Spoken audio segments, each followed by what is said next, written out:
Hello, this is Tracy again. Are you ready for another productive day? Keep watching!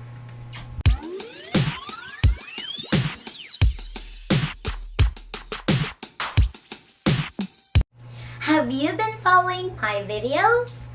I hope you do, and if so, let me ask you this.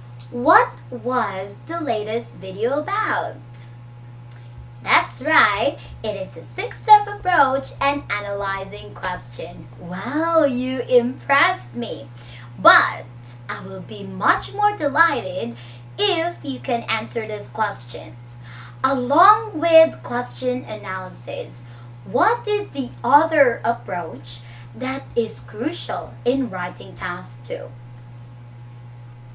Yes, that is planning. Well, some students actually think that this is a waste of time, but I and experts of the IELTS say that it is not. It's actually the other way around. IELTSCharlie.com enumerates 4 reasons why we should plan. Number 1, good planning saves time.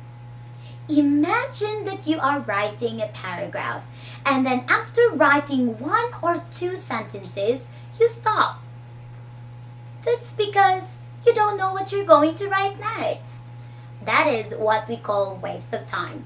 However, if you plan ahead, you'll be able to establish your train of thoughts, which makes you easily write from one idea to the next. There is no stopping you if you do that. The second one is good planning leads you to a more relevant answers. In the planning stage, as you write down all of those ideas, you'll be able to scrap irrelevant ones and keep those that are related to the task. Remember, we need to address all the things in the task. That is based on the writing task 2 band descriptors. Number 3, good planning leads to a better structure. While you are planning, you don't only plan what ideas you're going to include. You should also plan what you're going to write in the introduction, body 1 and 2, and even in your conclusion. This goes along with the needed examples and researches if your essay needs it. Alright? Thus, these things would actually improve your essay structure. Last but not the least is that good planning leads to better language. Planning does not mean that you are only going to generate ideas. It also means to think of possible vocabulary and sentence structures to include. It is also during this time that you need to squeeze out of your brain the words that you have learned while preparing for the test. Just like the first approach, question analysis, still you should get your students into a routine and make them familiar with the pressure. If you can still remember, how many minutes should we allocate to planning? Yes, that's right. It's 5 minutes. Great. However, there is a problem to this approach. We have this very big question, okay? What if I don't have any ideas about the topic? Well, I have heard this kind of question a million times, especially to the young IELTS test takers. When I say young, I am pertaining to the teenagers who are still studying in high school or fresh high school graduates. Well, we can't blame them though, because IELTS topic talk about more common issues that are typically dealt by adults. Well, as they say, in order for us to effectively think of ideas, we should have at least a background knowledge about it or we experienced it firsthand. But that's what the young IELTS test takers don't have. So teachers, how do we make them think? of ideas. And how do we exactly generate ideas? Surfing the web, we will be provided with a plethora of information about idea generation. The next sets of information I am stating are different techniques to generate ideas. I believe you should know various ways on how to generate ideas, because if one does not work for you, then you still have others to try. Okay. One of the most common techniques is brainstorming. This is a non-stop writing down of ideas you can think of about the topic given. For example, causes of pollution. So in brainstorming, you're just going to write down a list of the ideas about causes of pollution. So, for example, number 1, vehicles and factories gas emissions. 2, use of CFCs, which is found in freon and aerosol sprays. 3, burning of plastics. This is a good strategy to use. However, the more ideas you think of, the more you'll get confused as to what ideas to include. Okay, the second planning technique is what we call mind mapping. This is very similar to brainstorming, but unlike brainstorming, this is more appealing to visual learners. For example, we are going to find the causes and solutions of traffic accidents. As you see, we have there traffic accidents in the middle of the diagram, and then we have the causes and solutions. So, what you're going to do in mind mapping is just to write down related ideas. Like, for example, for causes. So, the causes of traffic accidents here is like poor road conditions, overconfidence, bad driving habits, carelessness, drink driving, rule violations, lack of law enforcement. As for solutions, we have promote public education, reshape and redesign poor roads, installing new tech devices, road signs, and speed bumps, and strict driving laws. So, same as brainstorming, it would actually give you a lot of ideas, but has also the risk of making you confused as to what ideas you're going to include in your essay. The third one is what we call 5 question method. So this is from IELTSadvantage.com actually. This strategy uses the questions who, what, why, where, and how. Such works best for people who think very logically but know little about the topic. So let's have an example. So we have the topic advantages of a year gap to work or travel. So let's have the why. Okay. So why do we go for a year gap? So we have gain work experience, experience life in different countries, and make money before going to university.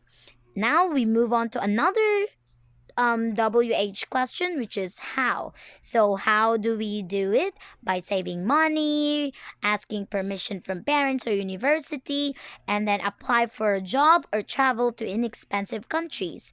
And the last one, we have who. So, who are those people who are likely to go a year gap? So, these people are the fresh high school graduates or the first year students of the university. Well, although we only use 3 questions here in this topic, so we have already come up with ideas. That's great. The fourth planning technique is an acronym and it is called Michelle. I forgot what book I got this from, but I believe this technique is useful to students as this gives us more specific factors to think of. So, what does Michelle stand for? Okay, so M is for money, E, environment, S, security or safety, H, health, and L, lifestyle. Well, you don't need to fill in all the letters, okay? Okay, let's move on to an example. So our topic is disadvantages of banning of cars in the city center. Here, we only use the 3 letters, which is the M, H, and L, because for environment and security or safety, I don't think there are disadvantages that we can connect to these two. So we go for first the money.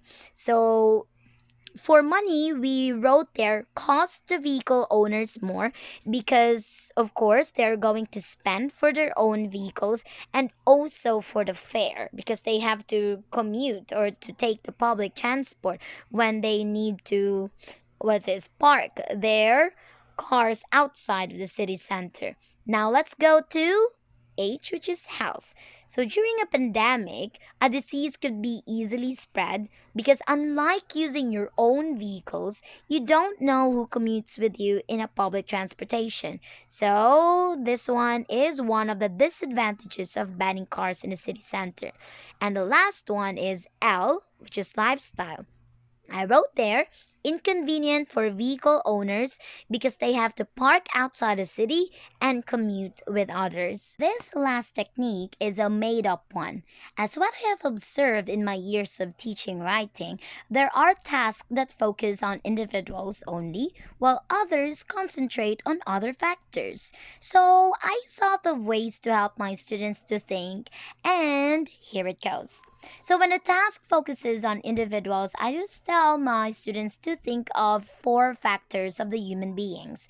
And these are physical or physiological factors, mental or psychological factors, behavioral factors, and emotional factors. Let's have an example to this. So the topic is negative effects of violence on TV on children. So for me, there is no physical effect of violence on TV to children, so I scrapped it. So I moved on to mental factors. So for me, violence may be considered normal by the children, and children would likely think that violence is the only way to get what they want. Let's move on to behavioral factors. Now, in this factor, children would likely be aggressive towards others. And when we go to emotional factor, which is the last factor to think of, children may develop less empathy. Now, when the issue affects other factors, I just tell my students to think of three factors: the individuals, the government, and environment. Now, for individuals, I ask them to think of the four factors I just mentioned a while ago. So, the physical, the mental, behavioral, and emotional. Plus, the question, what types of people are affected? May it be the young, the old, or the working individuals. Now, as for the government, I asked them to think about the economy. So, with this economy actually connects to money, right? And the last factor to think of is the environment. So, let's have an example to this, the positive effects of the increase of tourism. So let's have the government. So of course, if there is an increase of tourism, there will be better economy because the government can collect taxes not just from the hotels but also the services and products foreigners purchase. For individuals, they would be more hopeful because of more job opportunities. These job opportunities may be maybe becoming tour guides or service crews that are related to tourism. And the last one is environment. I wrote there cleaner and well maintained tourist spots because the locals tend to protect and take care of the site. Teachers and students, remember this: there is no one perfect technique. As what I've mentioned, you just have to be flexible and learn these different techniques in order not to be stuck in one. Don't also worry about your ideas being too simple and common. IELTS examiners are not there in order to be entertained. Instead, they are after how you express your ideas in a written form. Have you learned something meaningful today? If so, continue subscribing and share my videos to your friends. Yes, thank you and see you in my next video.